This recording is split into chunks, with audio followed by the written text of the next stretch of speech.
Isuzu really went to the max with the all-new D-Max. Corny. Can we do it again?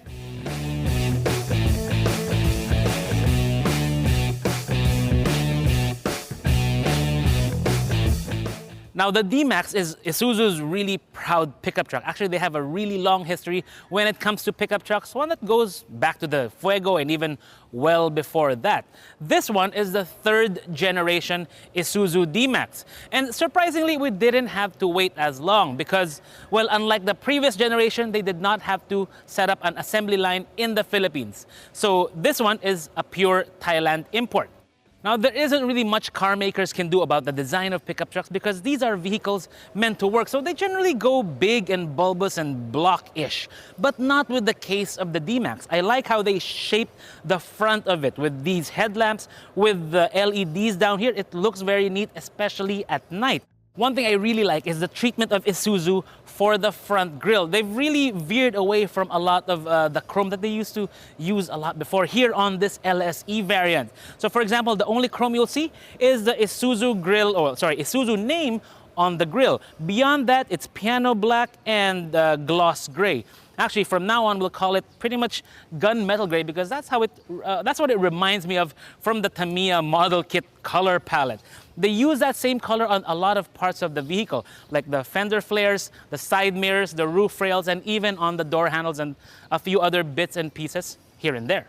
But there are some things I need to be critical about. For example, the way these door handles open, well, it doesn't really inspire confidence. It feels a bit too plasticky for my liking. So maybe they could have beefed that up a little bit more. Another thing, well, these rails here, they're non-functional. It's more for design only. I'm not a fan of that in a pickup truck too much. But what I do like is that Isuzu made it all up with the roof rails because those roof rails can carry up to 100 kilograms overall, including the weight of the rack itself. But one thing that really has many of us split is the wheels design that Isuzu chose for the D-Max. These are 18 inches and some of you like it, some of you don't. Me particularly, I would change them out right away if I got an Isuzu D-Max. That's just my opinion. It's all up to you. Also, the brochure may say it's an all-terrain tire, and it does seem like an all-terrain tire because it's Dunlop AT25, but this still looks more like a highway tire to me. The blocks don't seem to be as big, but again, we'll put it to the test later on. So here's the back of the new D-Max. One of the biggest changes compared to before, apart from the new taillights, this new tailgate, well, it's the bumper. Unlike before where it had a chrome bumper up here, this one now has an integrated bumper. What that means is the way the bumper fits with the body. It actually neatly integrates like you would have a front bumper on this. So it also gives you a nice lower rear step to be able to get into the cab. Opening it, oh, by the way, your rear view camera is right here on this gunmetal tailgate handle. When you open it, well, your load space is about load level is about 33.5 inches from the ground, so up to here. So it makes lifting it actually quite a bit easier.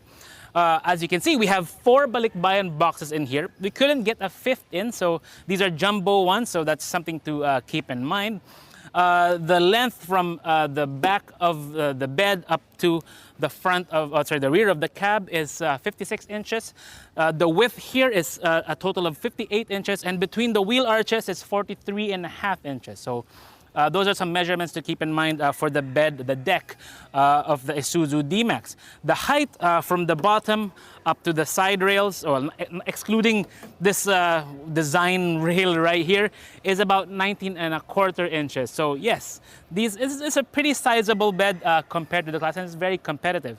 Isuzu didn't fit it with C-channel rails or anything, but you do have 4 tie-down points right here, and 2 more in the back of the cab. Also, there's no helper spring, so yes, it does feel a bit heavy.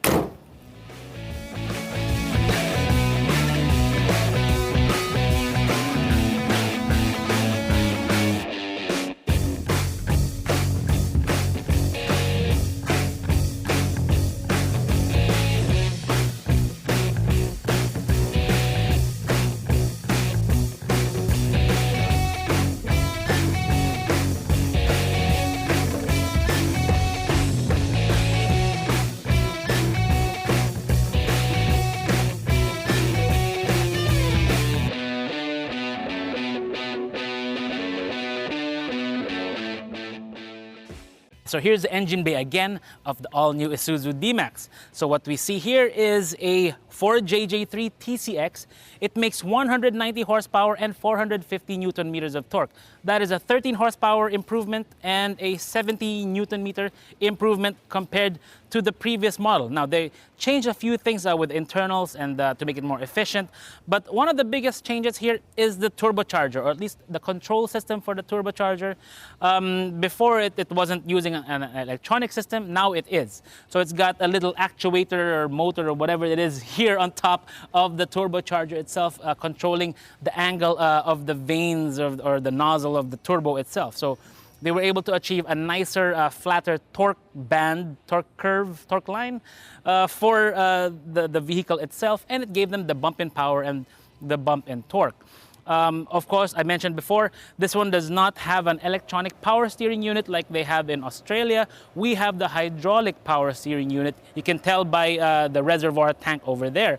You've got your air intake here, but the actual inlet is right up here. So when you actually measure it from our trusty tape measure, well, Isuzu says that the D-Max can now go through water that's about 800 millimeters deep, 80 centimeters, or 31.5 cm, thereabouts. So if you put it on the ground, you can go through water that's right about here, right? So that is a big deal in itself. It means it gives you a better chance of getting home, especially when the storms start coming. And right now, looking at the weather, it's already starting to come around, all these storms.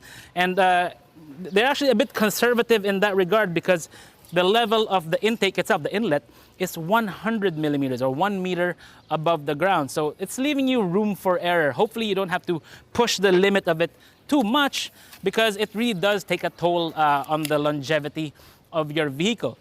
Now, speaking of longevity, one thing we have to point out is the one thing many are critical of about the D-Max, and that is the specific output of this engine. This makes 190 horsepower PS from a 3-liter turbo diesel. That 3-liter is now the largest engine, or still the largest engine in the class. Everyone has downsized. I think Isuzu was being conservative with the power output of this to give it a better chance at long-term reliability. They're not pumping out a lot of horsepower. Actually, they're pumping out the least horsepower per liter of displacement compared to the others in the class. This is only 63 horsepower per liter. Whereas you have the Navara, the Hilux, and the Strada. These are all around 70, mid-70s per liter of displacement. The Ranger is way up there at over 100 horsepower per liter of displacement. Now, if you're not pumping out too much horsepower from a big engine, it should make it reliable in theory. Whereas, let's say, the Ranger is well over 100. Well, we'll see about the reliability comparison between those two vehicles in the long term. Now, in my previous video of the D-Max, I did take you on pretty much a look at everything we can see, feel, touch, smell, and, well, not taste. The interior is really high grade. It's really a cut above the predecessor. So it's a lot less plasticky. I mean, the previous D-Max, you look at the dashboard in particular, it looks plasticky back then. That, of course, has all changed now. Isuzu has put a lot more attention, again, into the details with the interior, with the stitch. Well, I'm not even sure if it's faucet. It looks like real stitching to me. But this pad here, the way everything fits together, the gaps are really consistent. That is really what you look for in a truck that they want you to use every day, and that's what the D-Max is aiming for. Long story short, we like the interior of the new D-Max. I like the steering wheel. I like the seating position that I can easily find in this vehicle, because again, a lot of the things about the good things about Mazda, like the driving ergonomics, was put in this. And yes, that's because Isuzu and Mazda are teamed up for the D-Max and the BT50 respectively. In our previous drive of the D-Max, I was hesitant to give a full opinion about how this vehicle is, because again, we drove it in a place called Tagaytay Highlands. Those of you who have been there know that the roads are a lot better. There are some bumps there, but not anywhere near as much or as rough as you would find in the city. Well, now the difference is I just turned onto EDSA, and EDSA, as you know, can be very, very bumpy. So this is pretty much our litmus test for how this vehicle should be. We wish we kind of had a rough country road nearby where we can go, but EDSA will have to do for now. 5 minutes after turning off onto EDSA, it feels a bit bumpier than I thought it should be, or than I think it should be. I have a feeling we're still at shipping pressure, which is the pressure that car companies they kind of overinflate the tires before they load it up onto a ship, send it over here, unpack it. But sometimes it's very easy for car companies to forget to set it back to the correct pressure. So what we're gonna do, before we even pass judgment on it, we are going to find a gas station and set it to the right pressure. One of the big things Isuzu is highlighting with this vehicle is one of the most obvious, and that's the massive 10.1-inch screen right here in the middle. Before, the D-Max had a 2-din unit. This one is, yeah, it's properly big. I have a feeling it's very similar to the one we find in the Suzukis. But this, because it feels different, the software feels the same. But yeah, it's a nice unit. It's got navigation, FM, AM, the usual, Bluetooth. But it also has USB, aux-in, Android Auto, and Apple CarPlay. I don't have my cable with me to test the Android Auto, but I did try it out in Tagaytay, and it really does work. It's got a lot of speakers inside as well. Again, I counted them before: 1, 2, 3, 4, 5, 6, and then 2 more on the ceiling to give you the full surround sound experience. It's a strange thing to have in a vehicle because cars are not great for acoustics when it comes to audio, but so that's how Isuzu is compensating for that by adding 2 more speakers up in the ceiling. That's something you don't really see in a lot of vehicles, or any vehicle, unless you go up into the premium class. So what's really surprising us with the D-Max so far is the fuel economy. Right now I'm on the Skyway 3, and the D-Max, well, I'm averaging only around 60 because that's the speed limit here. So even with that 60 speed that I'm maintaining all throughout, I'm doing 16.1 kilometers per liter. Now what Isuzu wants to highlight with the D-Max is the ADAS, or the Advanced Driver Assist System. So what that does is it gives you a set of advanced safety features that you can put to use if you so choose. So for example, we've already told you about the 7 airbags in the other video, the new crash structure, the new stronger chassis. They use more high-strength steel. It's got stability control, traction control, ABS, and the like. Oh, and the bigger brakes in front as well. But with this vehicle, this version, the LSE, it gets the full package of ADAS. So you have forward collision warning, lane departure warning, lane departure alert, pre-collision system, and of course, like right now, it has the adaptive cruise control, or the smarter cruise control system. It maintains a set distance to the vehicle in front. You can let the system do the work for you, do the stress in maintaining that correct speed, so you don't get nabbed for speeding, because that would really suck.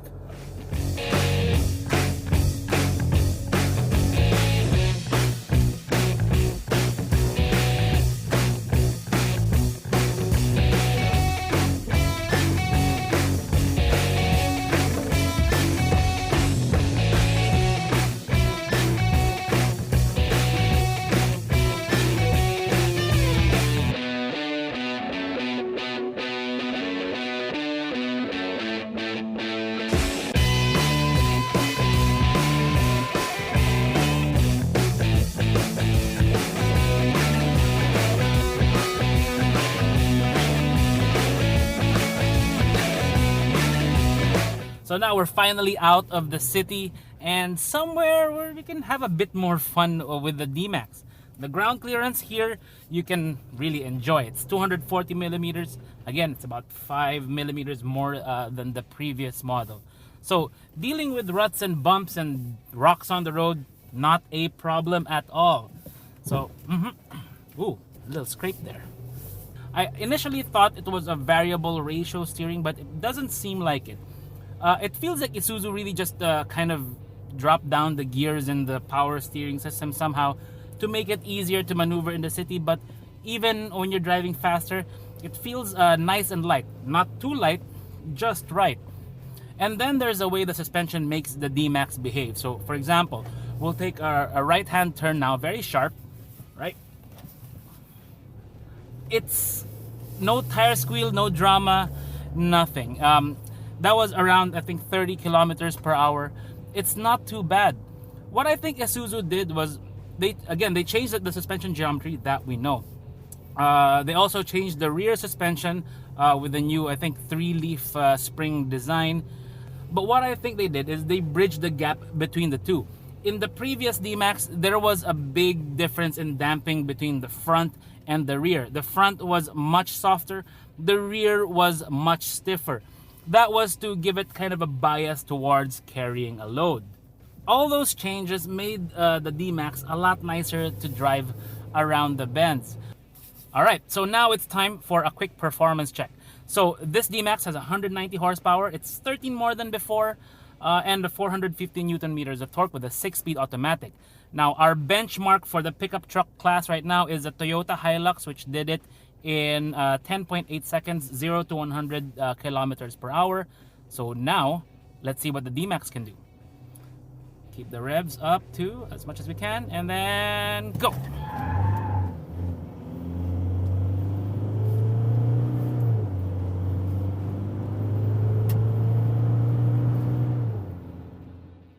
So yeah, after that first run, the D-Max was able to do it in 11.05 seconds, which is 0.25 seconds slower than the Hilux Conquest we tested a few months ago.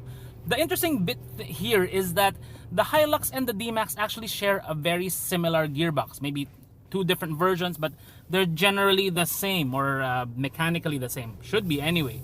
So that's actually worthy to note. So it gives you an indicator that since this is down on by about, I think, 14 horsepower compared to the Hilux, so if we tried launching it a bit more, we could probably try to chase it down a bit closer, but overall we're happy with the result. It gives us a good benchmark with which to evaluate the performance of the D-Max. So in terms of comfort, I don't think the D-Max can beat the Navara yet. The Navara still has probably the most comfortable suspension in the category overall. In terms of performance, well, the Ranger and the Hilux still has this one beat, because those have more horsepower, and in some cases I think also more torque. What I think Isuzu has with the new D-Max is a good truck that aims squarely and hits the mark for a growing segment of the pickup truck market.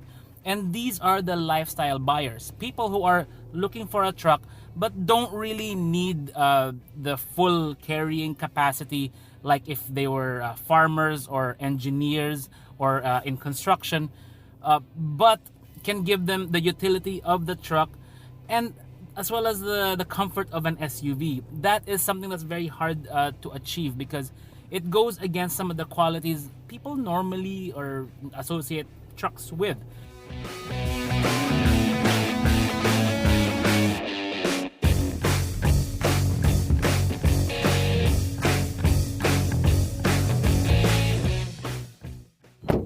Now, the only real question that remains is this. At 1,825,000 pesos with a 123,200 peso safeguard deposit, is a 2021 Isuzu D-Max 4x4 LSE automatic, woo, that's a lot of things to say, worth it? Well, that really depends on you.